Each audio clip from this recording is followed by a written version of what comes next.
Hey guys, it's the Parent Entrepreneurs here, back for our Sunday recording. Today, what are we going to talk about? Today we're going to talk about effective networking. That's what you guys chose on our Instagram poll, and that's what we're going to deliver to you today. All right, we'll talk about that. So what should we talk about first? Well, first I want to tell them to subscribe to our channel. Don't forget about that.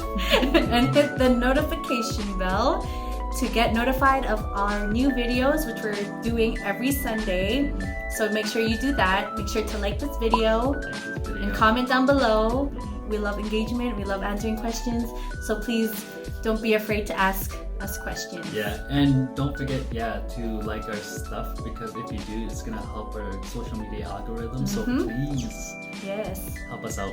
Yes, because we want to help other people and bring value to everybody. Right? Yeah, that's right. So the first thing that we would probably want to talk about is when you're networking, what you want to do first is you want to set a good first impression. And how do we do that? So the number one thing that I do and what Camille does is introducing ourselves.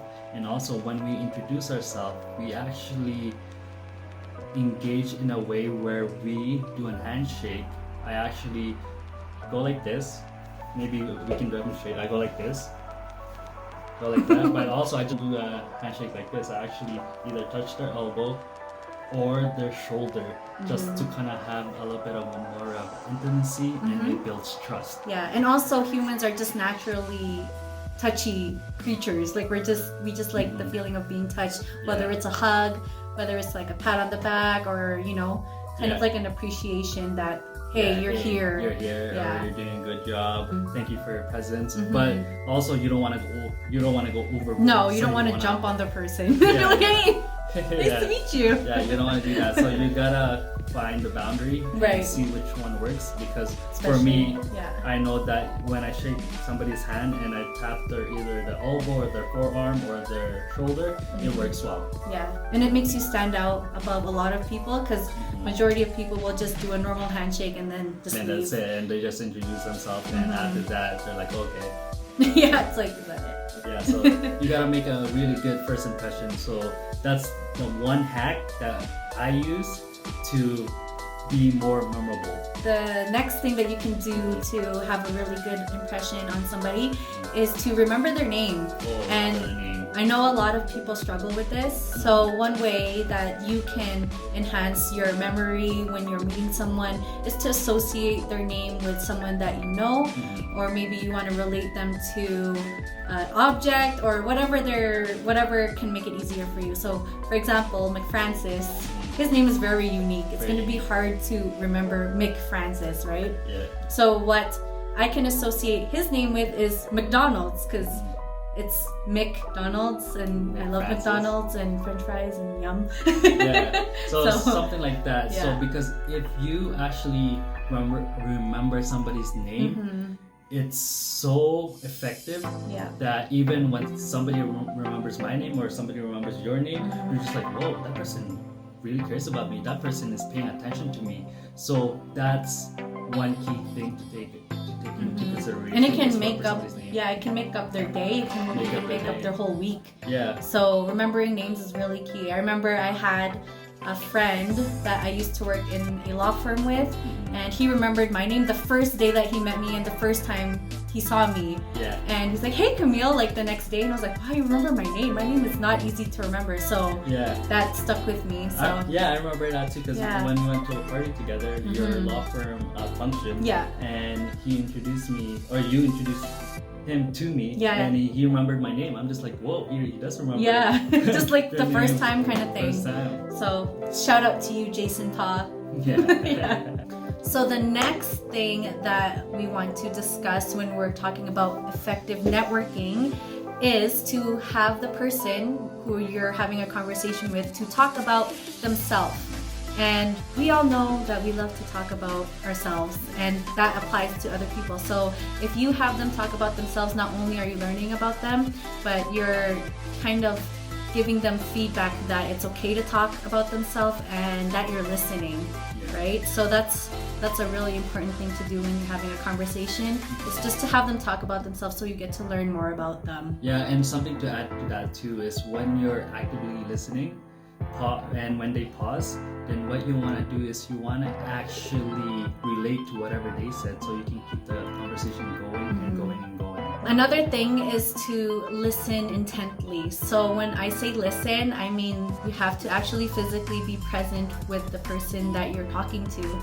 And whether it is their feelings you want to elaborate on, like it just shows a genuine care coming from yourself that, hey, I'm here to listen to you. Because that's a big thing with humans is that we want to connect, right? Connect, yeah. And by listening, you're gonna connect with that person. You want to be connected to their feelings in the moment. So if they're saying like, oh, I had a bad day, maybe you want to emphasize, oh, why are you having a bad day? Maybe you can explain it. Kind of be like a therapist.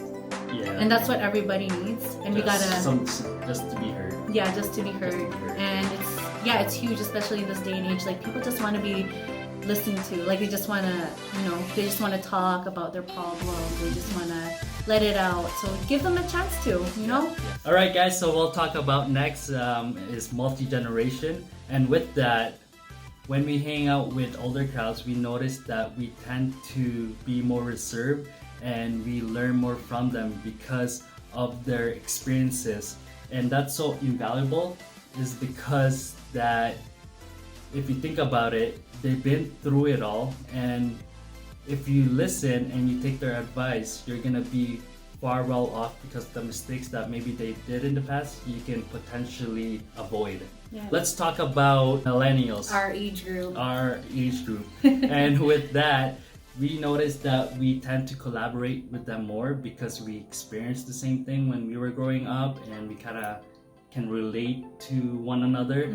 And with that, a lot of brainstorming, a lot of throwing of ideas to see what works and what doesn't. We noticed that with younger generation, we tend to mentor them effectively, experience what they're going through, and with the advice that we could give them, we know that it can help them with their strength. They're really more exposed to technology, and with that, they're very well experienced, and we can learn from them. Yeah, and just effectiveness and efficiency. Yeah, effectiveness and efficiency. Because they're in the younger generations, they find the most efficient way to do things. So that's where we can come in and learn from them. Yeah.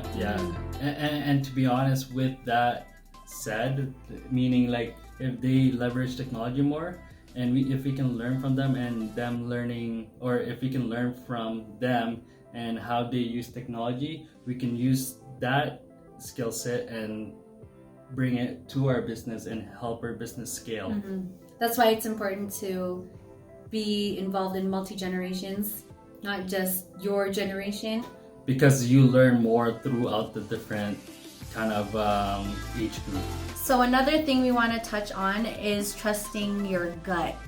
So when we say this, we say it with a grain of salt. When you meet with somebody, just trust your gut when you meet someone and you get the feeling that they're not interested, then you got to step away from the situation, or you feel like, okay, this networking is not going to be a good potential for my business, then it's best to step away from it. Because through our experience, we've been encountered with different people who we thought would be potentially a good fit for us, but in the end it just didn't work out.